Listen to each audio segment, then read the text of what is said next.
What's up, YouTube? It is your boy JB, and we are here today with a review for The Real Housewives of Atlanta. This is season 13, episode number 1, and the episode was titled No Justice, No Peace. So, you guys, without further ado, let's go ahead and jump into the episode, shall we? All right, you guys. So the episode, now it started up a little different than what we normally get with, Housewives of Atlanta. This time they broke the fourth wall because we saw, all the ladies. We saw Portia. That's who we actually first saw was Portia. She was getting ready to go to her interview with the producers. Then we saw Cynthia. I think we saw Cynthia. I know we saw Candy. We saw Kenya. I think we saw all 4 of the ladies. Now we were reintroduced to our main 4. We have not met Drew yet. I don't know when we're gonna meet Drew, but we haven't met Drew yet. We didn't get, the thing is with this episode, we didn't even get, the taglines, so we don't know what the taglines are. Pretty sure we'll probably get the taglines next week. So, the ladies are talking to the producers about what the current state of the world is, and they started filming back in June. So at that time, the stay-at-home orders were still in place, and COVID, and then at that time we were dealing with the situation with Breonna Taylor and with George Floyd, and they were just talking about that, and Candy was talking about her Ace and how that's hard for her, and Portia was talking about PJ. So that's where we started up at, and I'm going to pause here and just move forward, you guys. It is almost 11 o'clock at night and my neighbors are thumping and bumping.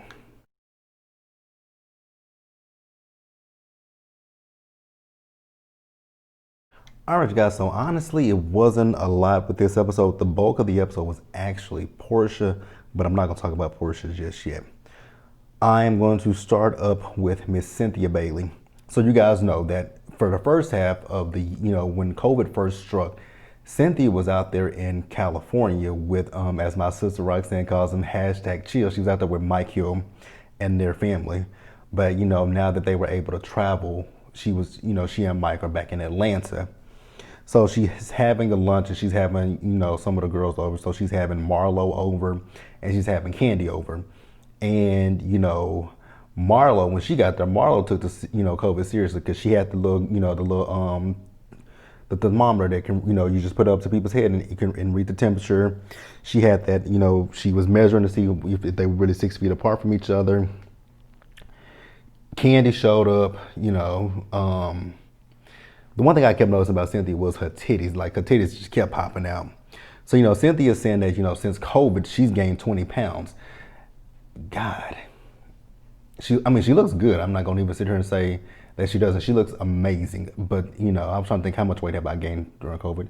Actually, I haven't gained any weight at all. I've actually stayed constant.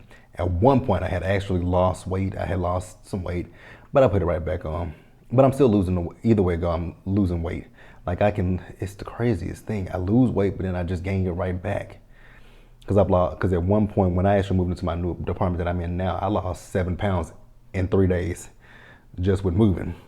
But yeah, so they're all talking about how proud of Portia they are, but they want her to be safe, which I think that's the main thing. When I kept seeing Portia, because I follow Portia on Instagram, and when I would see the stuff, I'm like, I salute Portia for what she's doing. But when she was getting arrested and stuff, I'm like, I just hope Portia's safe as well.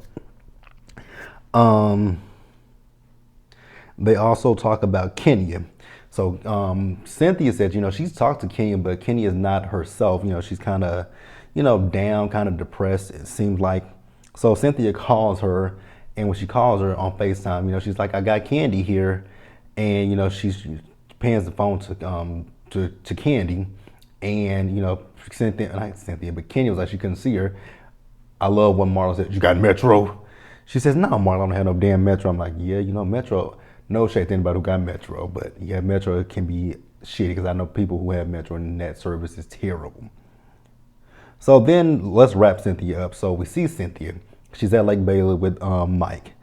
And, they're both happy to be back in Atlanta because, with them being out there in LA with the kids and them having sex, she can't really, let out the excitement during sex. So then they discussed the wedding. Now, it's so funny thinking about, back in June and July, that when it came to going to places or having gatherings, you couldn't have no more than 50 people in certain places. And you look at Atlanta now, you would think that COVID is over. Hell, you would think COVID is over here in Dallas as well, and actually would think COVID is over in Texas because our governor is so fucking. It's the governors. They're both Republican. Our governor Greg Abbott, and then the governor down there Kemp in Georgia, to whose right hand do whatever he says. So Cynthia is just worried about the wedding, and she says she has 250 guests, which we all know that all 250 of her guests attended her wedding. Thankfully, nobody got COVID. In this scene, Cynthia was really being selfish, like literally, because I was thinking the same thing that Mike said. Like Mike was like, why don't we just, if this is our special day, why does it have to not still be our special day? We can just get married and then later have our reception when things are safe for us to have all 250 of our guests. But that's not what Cynthia wants. Cynthia wants to have her wedding and her guests, because she's remembering what happened with her wedding with Peter. We all know how that happened. We all know this situation of her and Peter. Her mom and Mal hiding a marriage certificate, them not having a honeymoon, them being broke as hell. So Cynthia wants what she wants, but I'm like, at the expense of other people, Cynthia, I think that's a little bit selfish. You can dial it back.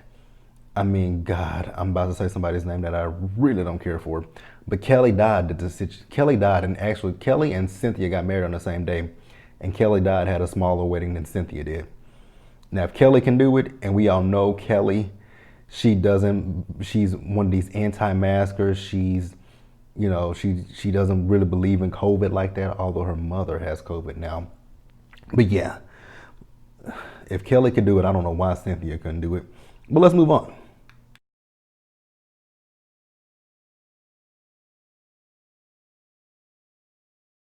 All right, you guys, and then next, let's discuss Kenya. So Kenya, the funny thing with Kenya is, and I'm gonna talk about it in just a minute. So Kenya also let us know that with COVID, she's gained 30 pounds, and like I said with Cynthia, Kenya looks great. Can't knock the woman. She looks great. So Kenya is, meeting with an attorney. Now the funny thing is, I was like, but didn't at the reunion you tell us? See, on the screen they said it was 6 months ago, but it wasn't 6 months. Now I figured out what the producers be doing when it says 6 months and stuff. It doesn't actually really be 6 months. It's 6 months now.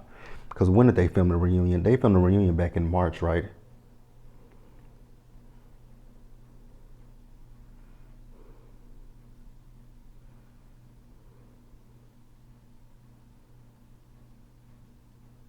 Whenever they filmed the reunion. They said it was 6 months ago. But I'm like, at that point, they filmed the reunion and they weren't off that long. But the thing is that I'm bringing up is at the reunion, when Andy asked her how was she and Mark dealing with quarantine, she said that she and Mark were, working things out. But here we are at this point, she and Mark, are at the point of getting divorced from one another. But Kenya is always rather interesting when it comes to Kenya. And that's all I'm gonna say right there.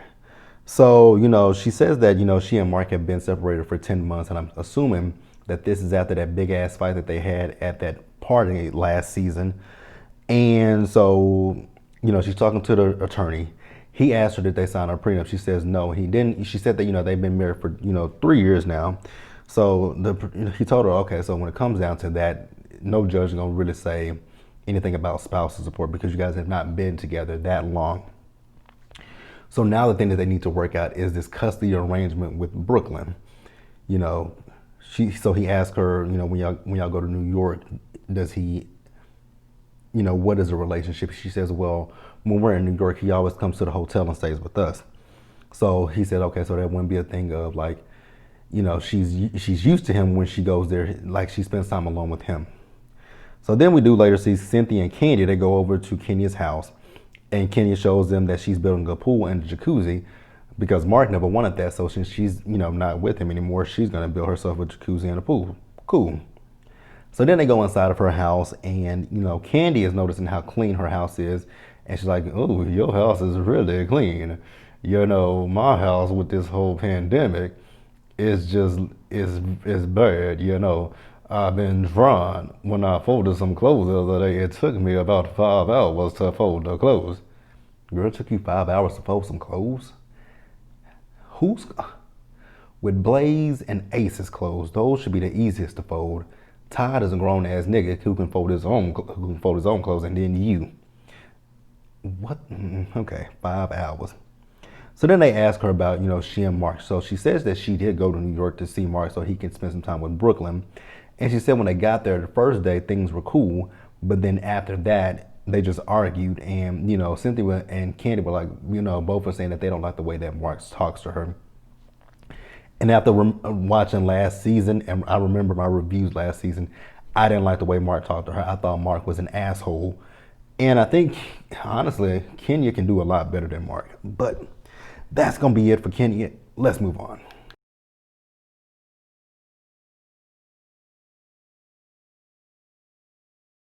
All right, you guys, and then let's talk about Candy. It really wasn't much with Miss Candy in this episode. But we do see that Ace and Todd are outside washing Riley's car. So you guys know that Riley is getting ready to head to New York City to go to NYU so that she can be a lawyer. So, Candy is talking to Riley. She says, you're going to have to be on a budget when you go to NYC. And Riley doesn't feel like she should be on a budget. She feels that her dad, should be able to, chip in somehow. The thing that I was confused about was because I was like, okay, I remember when we met Block, he wasn't shit. But then a few seasons ago, Block started back reaching out to Riley. I thought things were good, but I guess they're not good anymore. And we also found out that Block owes Candy $100,000 in back child support. I'm like, God damn. So Riley wants her to go after him, and honestly, I don't blame her. It's so funny because my biological mother, she owed back child support for me as well. And I had the court gave me the option of saying if I want to put her on child support or not. At the time, I said no. I didn't want her to I didn't want to do that because it really wasn't that much money that I would have gotten. With my back child support, she was paying the state and she would have paid me, but she paid the state more than I would have got. Like the state got what? The state took a good chunk of her check. And then they told me how much I would get. I'm like, why do y'all get more than I get? I'm the child. Because the state literally got more than what I would get. I was like, I think if I had gotten, if I can remember correctly, my child support check would have been $20-something. Literally, $20-something. I'm like, what the fuck is that? Whereas they were taking like a good bulk of her check. I think they were getting at least, it's between $150 and $200. They were getting a good bulk of her check. And I was at one point I was like Riley, but my thing was with me wanting to get the child support check, it was just me being spiteful and me being vengeful of things that she had done to me. And my grandmother told me, don't do it. Because she has your brothers and sisters to take care of, so don't do it. I'm like, okay, whatever. I won't do it. Now Candace said that, Block texted me and he called me a broke bitch or a hood rat chick or something like that. Girl, get your money. And then last thing was Candy is, I guess they're opening up a new restaurant. It's a steakhouse, and while she was there with Don, Juanita, and Todd, she got a call from Cynthia, and they talk about the fact that Portia got arrested out there in Kentucky with Tamika Mallory and Yandy them. So we're gonna pause here, and we're gonna talk about Portia and wrap up the episode.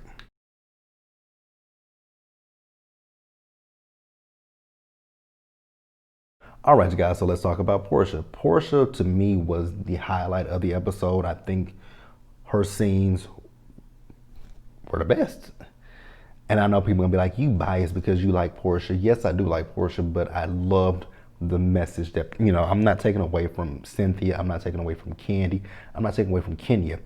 But Portia, I have to give kudos to her. I have to give her a round of applause Portia was out there in Atlanta protesting. We saw that. We saw her. Actually, when they were in Atlanta, that's when they were doing the tear gas, which it just bothers me. And actually, this episode was heavy when it first started because they showed that footage of George Floyd with that cop's knee in his neck, and it was just, oh my God. But Portia, like I said, she was out there. She was doing the work. At first when I first saw Portia, I was kind of worried. I'm like, is she doing this for the Real Housewives cameras? But I kept looking at her. I'm like, no, I don't think she's doing this for the cameras. I think this is genuinely Portia. But like I said, they were in Atlanta. They did the tear gas on them, which I don't understand that. It's so crazy. These people are peacefully protesting. They don't have weapons. They don't have anything. But you got these idiot people who, if you guys remember, the people in Michigan who were protesting at Gretchen Whitmer's office with the guns about her opening up the state. But y'all don't tear gas them. And then you got these dumbass people who are protesting now because of who not winning the election with guns, but you don't tear gas them, you don't do anything to them. But the people who are peacefully protesting, just using their words and using their words and their bodies, and you tear gas them. Make that shit make sense to me. I just want that shit to make sense to me. Why are we doing that? So then we see her when she went to, Louisville, Kentucky to meet with Tamika Mallory and her team. And we see them when they're protesting for Breonna Taylor. And we also saw when she got arrested. Were they outside of Daniel Cameron's? I can't remember if they were outside of Daniel Cameron's home, but you guys can correct me in the comment section.